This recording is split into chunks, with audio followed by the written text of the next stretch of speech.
Hey, good afternoon. It's Heather with Bush Poppy Farm. Welcome to the greenhouse. It is December 20th, and I had to do a whole bunch of things today in here, so it was really nice. I got a chance to spend almost the whole day in the greenhouse, which is kind of the first time since we put it up to be able to do that. So I thought I would give you a really quick tour, show you what we're doing in here. This greenhouse is from Roost and Root.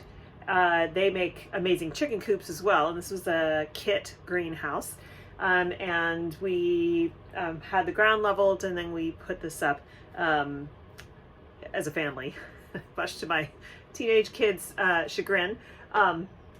But it's great. It's only 10 by 8, so it's not huge, but for me it's doubled my growing space because if you remember, up to this point, for the last year and a half, I've been growing on a single baker's rack, basically in the garage, which is tough because even though I'm in Northern California in a zone 9B, we in the wintertime, we get down to in my little, because my town where my house is actually in a valley, and so we're surrounded by tall hills, and so at my house we get into the upper 20s, low 30s almost nightly for, a month or more.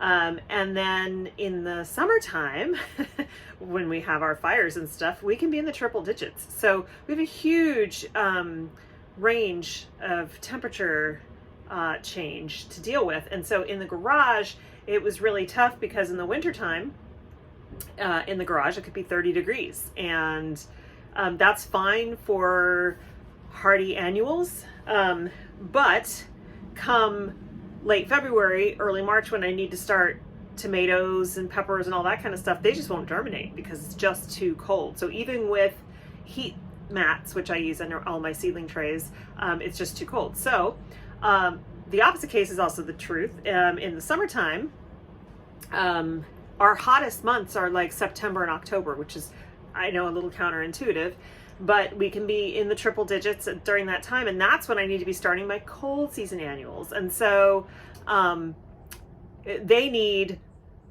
warmer soil, like 70-degree soil, but they need cool temperatures, like 50-degree temperatures around them. So the greenhouse is a bigger space, not than the garage, but a bigger growing space for me because, like I said, I've been able to double the area, and it also allows me to have a permanent station to start seeds and to up pot things and all that kind of stuff. So it's been a big game changer.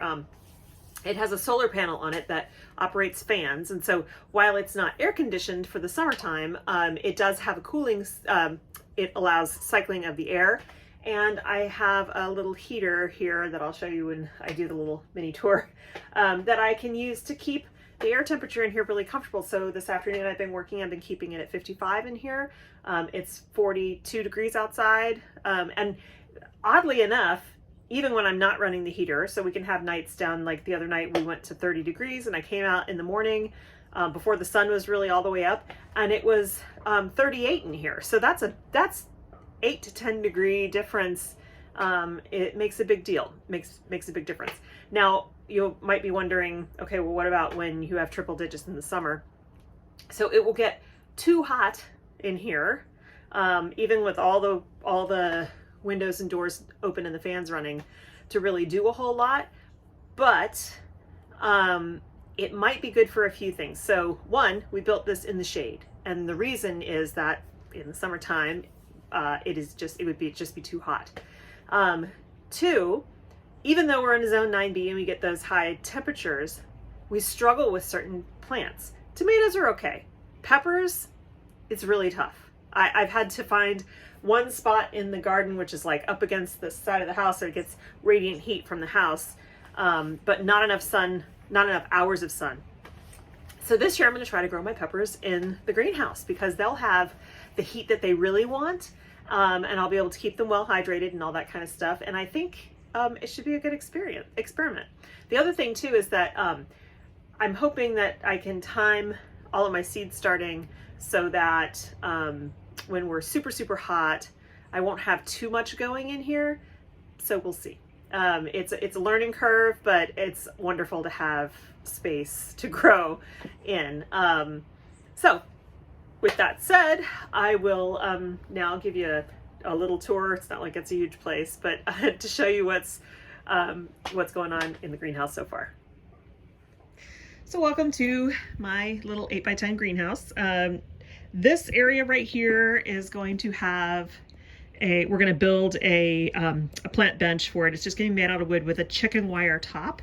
And the reason is that I need space where I can store lots of plants in 4-inch pots and stuff for our seedling sales, where I can water them, the water can run through, and they can just kind of be a holding place for them. This is my potting table. I make everything, I sow almost everything in soil blocks. And so this is the tray that I use. These are my soil blockers. Here's the 3/4 inch one. And I have a 2-inch one as well. So that amount of space is great. I have storage underneath for, seed plug trays, for things that I do need to start in plug trays. And then this is my little heater. This is a BioGreen heater, and it's great. It actually will cool as well, which is super exciting. And it's connected to this thermostat here. So as you can see, it is 57 degrees in here right now. This is the control center, which is not currently hooked up because it's hooked up to the fans, which are up here. And on the other side of the fans is the solar panel, which is outside. So right now we don't get enough sun during this time of year for the solar panel to work, which is okay because all the solar panel does is control the fans. And I don't really need to be cycling air in here right now because it's been cold. Okay, so these are the grow racks. So the one in the back there, that one is the seed starting grow rack, and it has seedling heat mats on each level. These are the soil blocks. This is all the stuff I just planted today. This is a tray of snaps. Each one of these squares here is 20 squares, and so there's 60. Well, I'm missing one here because it fell out, but there's basically 60 snapdragons there. Here we have delphinium and dusty miller, 2 types of dusty back there, 2 types of eryngium, chocolate lace flower, and amimagus because I needed more for the garden up front. This is 3 different types of violas, Fire King scabiosa, and verbena back there, as well as desert bluebell, and then this is more Orlea.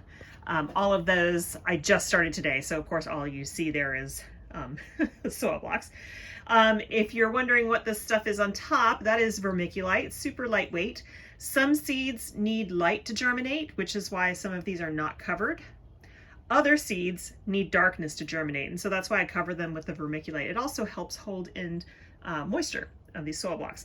Moisture is not really an issue right now in here because it's been so cold and humid. I come out to check on them every morning, but they don't always need water. Now, during the summertime, spring through fall, seedlings in soil blocks need water every single day, but that's not so much the case in the wintertime. Up here, these are seedlings that, so once 50% of the soil blocks are germinated, I move them under lights. And these are LED lights. They have no heat. You can touch them. They're comfortably and cool.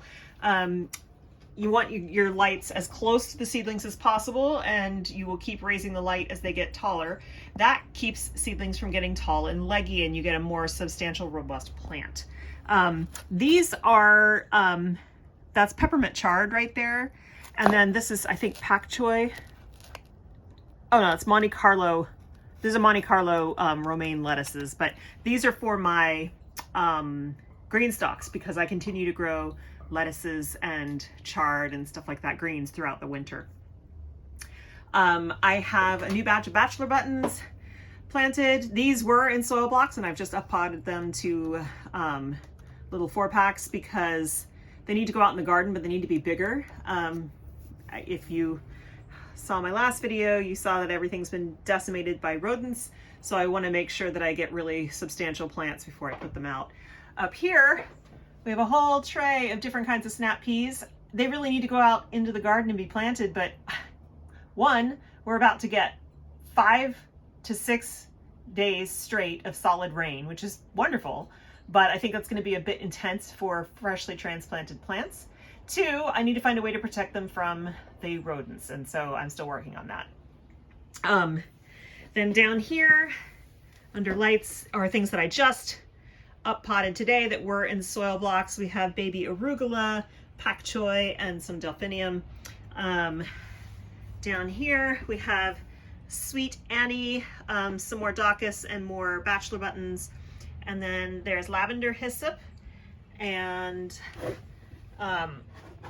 blue delphiniums and agrostemma in the back there. So normally I don't up pot my soil blocks, but we're in a situation here where they need some time to grow on. The weather's been kind of crazy, and I want to make sure that they are a sturdy plant before I put them out.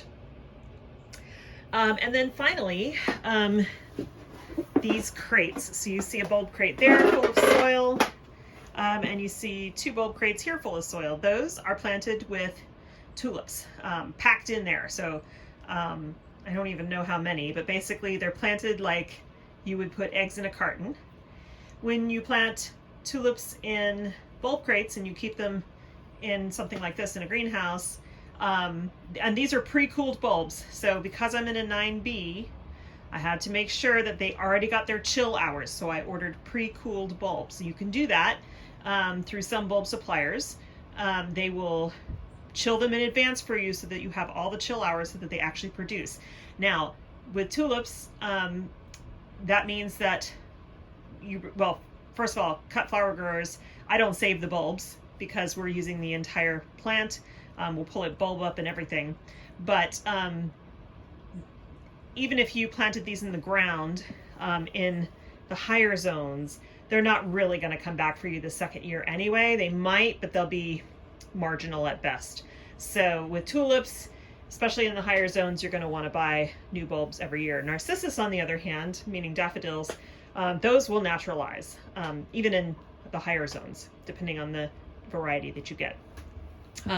Okay, so that's that. Finally, this boardwalk. It came with the greenhouse, and I'm so glad. At first I thought, well, that's kind of, I don't know, why do you need a boardwalk in a greenhouse? But when we had our last big atmospheric river, there was a river running through here underneath the greenhouse walls through the gravel.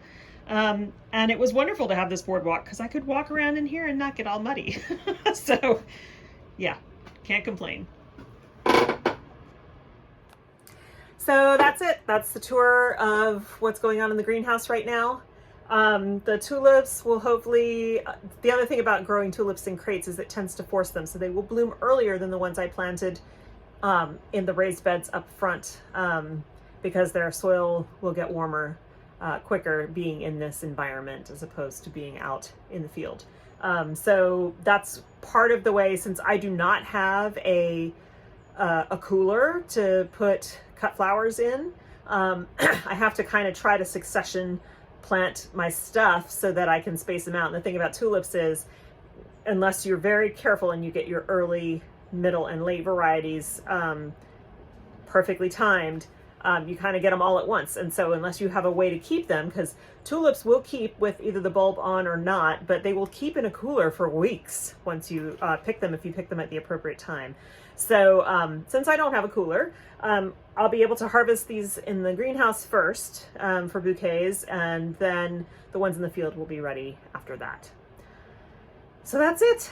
I hope you guys have a wonderful holiday. Tomorrow is the winter solstice, shortest day of the year. I love the falling winter. I used to not like spring and summer too much, but now that I'm a flower farmer, I love all the seasons.